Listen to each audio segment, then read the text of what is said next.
La historia de Roma se puede dividir en tres etapas.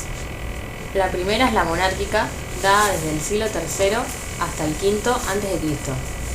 Para explicar el nacimiento de Roma, los ciudadanos tenían una leyenda, la cual afirma que sus fundadores fueron Rómulo y Remo. Ellos eran dos gemelos que habían sido arrojados al río Tíber para evitar que ocuparan el trono. Sin embargo, fueron encontrados por una loba y amamantados. Fue así como sobrevivieron para años más tarde fundar la ciudad. La cultura estaba basada para la diversión, los deportes, la política y el comercio. En el siglo II a.C., el emperador Adriano mandó rodear todo el imperio para poner fin a las conquistas. A partir de allí, los romanos diseñaron un tipo de arquitectura que se basaba en el uso del arco, la geometría y la simetría, es decir, el arco de medio punto. También lograban distribuir el peso equivalentemente.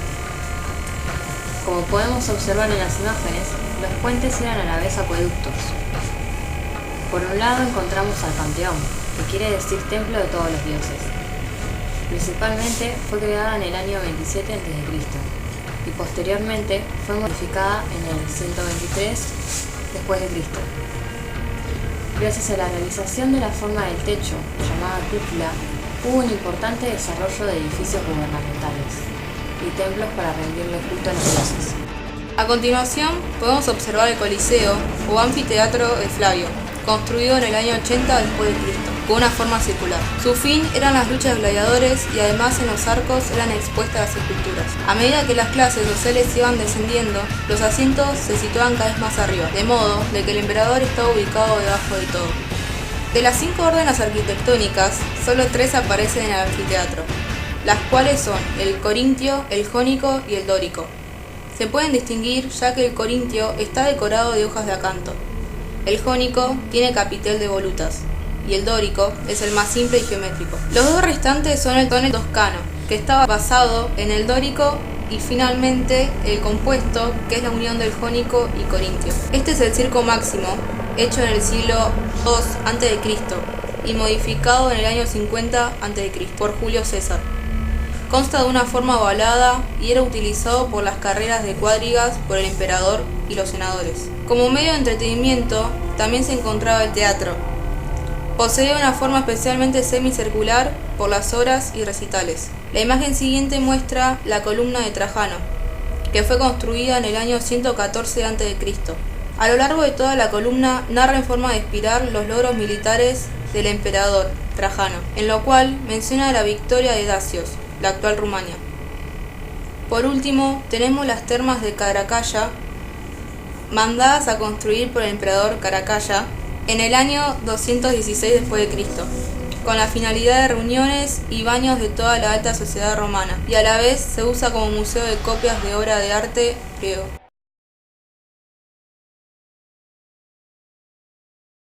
La segunda etapa fue la Roma republicana, que duró desde el 509 a.C. hasta el 27 a.C. Al comienzo de esta etapa se produjeron una serie de hechos esenciales en Roma. Se expulsó al último monarca. Roma fue tomada por el ejército de Porcena. Se firmó el tratado entre Roma y Cartago y se consagró el templo de Júpiter Capitolino. En la arquitectura, las conquistas romanas fueron por todo el Mediterráneo, incluyendo Grecia. Tuvieron como principal consecuencia la migración hacia Roma de sabios, artistas y artesanos que modificaron la ciudad y sus costumbres estéticas. La arquitectura romana se caracterizó por la monumentabilidad y por el significado de sus edificaciones con una idea de inmortalidad. Los materiales básicos, entre otros, fue la piedra sillar. El templo de Júpiter. A Júpiter se le veneraba en un templo sobre el monte Capitolino. Este templo está dedicado a la triada romana. La tradición atribuye a Tarquino el Soberbio, el último rey etrusco. Su construcción fue terminada en el año 509 a.C., ya iniciada la República. En la escultura.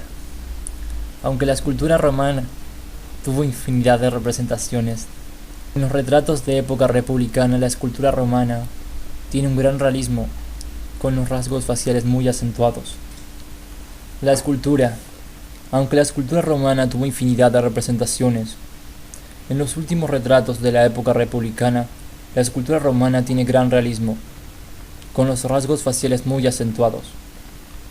El retrato es de busto corto, mostrando solo la cabeza y el cuello. Los hombres llevan pelo corto. Retrato de Bruto. Desde los tiempos de la República, los patricios romanos solían hacer unas mascarillas de cera de los parientes difuntos para honrarles, generalmente de la cabeza de la familia. Se usaba principalmente cera, arcilla pintada o incluso bronce. En la pintura. En la época de Julio César llegaron pinturas griegas que las arrancaban de las paredes y llevaban a Roma. En la cerámica. Las producciones de época republicana están representadas por la cerámica de barniz negro, fuentes de barniz rojo, más que nada productos de cocina o indumentaria. Fin de la época republicana. La república estaba inmersa en una serie de guerras que la debilitaban. Julio César llegó al poder tomándolo en un momento en el que los patricios, que estaba formado por miembros del Senado, se les hizo difícil mantener a Roma. Julio César trajo a la época más gloriosa de Roma, el Imperio Romano, llegando al fin de la época republicana. Ahora entramos en la etapa imperial, 27 a.C. hasta el 476 después de Cristo. Consolidación de la civilización romana, nacimiento y expansión del cristianismo. Invasiones germánicas, desaparición del Imperio Romano, 476 después de Cristo. Una de las formas artísticas que se ven desarrolladas en la etapa es el retrato de Julio César, refleja la evolución estilística general, pero también la imagen que el soberano quería dar a sí mismo. Se crea un modelo oficial para conmemorar un acontecimiento del reinado, instauración, aniversario, nacimiento, victoria. Un artista de talento realiza un prototipo que se hacen copias para su distribución entre los artesanos de provincia, que a su vez las reproducen. También existen retratos privados de emperadores, en los cuales los escultores tienen mayor libertad para la representación realista de sus rasgos generales. El soberano, Augusto III, sereno e impasible. Nerón IV, más romántico, carcallada. Quinto, tenso hasta la brutalidad. Los emperadores marcaban los modos en que debían ser vistos. En Italia, y muy particularmente en la región de Roma, los libertos se hacen representar en sus relieves funerarios, de acuerdo con las normas artísticas muy precisas, destinadas a poner de relieve a su modesto ascenso social. Las obras más importantes de este género son los relieves del Ara Pacis de Augusto, los relieves del Arco del Triunfo y los relieves del Arco de Constantino. El modelo de templo romano sigue el planteamiento general griego, aunque con modificaciones. Hay un solo pórtico de columnas que forma la fachada y única entrada al edificio. Es decir, las columnas circundantes están endosadas a los muros laterales y posteriores de la sella. Poseen la triple sella, etrusca, dedicadas a Juno, Júpiter y Minerva, que es maciza y completamente cerrada por intercolumnios ciegos. Las gradas del templo griego son sustituidas por un alto podium que se prolonga en la fachada principal a través de una escalinata de ascenso. La arquitectura, el genio arquitectónico romano tiene su máxima expresión en las obras, espacios y monumentos públicos como las basílicas, termas, teatro, anfiteatro, arcos de triunfo.